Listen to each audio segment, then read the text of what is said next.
आणि नवीन नवीन तंत्रज्ञान वापरून देखील पैठणीचं आधुनिक रूप सुद्धा आपल्या समोर येतं.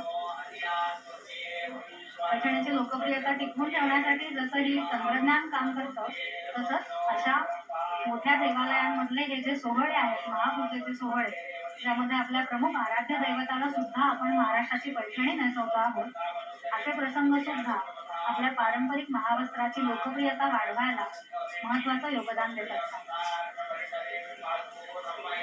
समृद्धीच्या पाचू हिरव्या रंगाचं हे वस्त्र आपण देवीला नेसवतो आहोत. ही सृजनाची शक्ती आहे, ती आदिमाया आहे, तिच्यातून चराचराची निर्मिती होत असते. आता आषाढाच्या महिन्यामध्ये पावसाळ्यात ठिकठिकाणचे डोंगर, कपाऱ्या, जमीन, शेती हे सगळं ज्या हिरव्या रंगाने नटलेलं आहे, तोच हिरवा रंग आपण आपल्या देवी मातेच्या वस्त्रामध्येही नटवतो आहोत.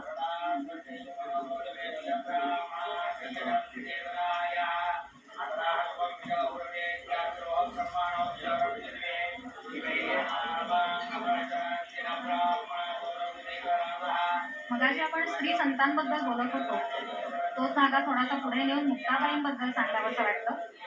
संत मुक्ताबाई या योगमार्गाची अधिकारिणी होत्या. विश्व झालेल्या वन्ही संत मुखे घावे पाणी असा प्रेमळ कणखर उपदेश देणारी मुक्ताई.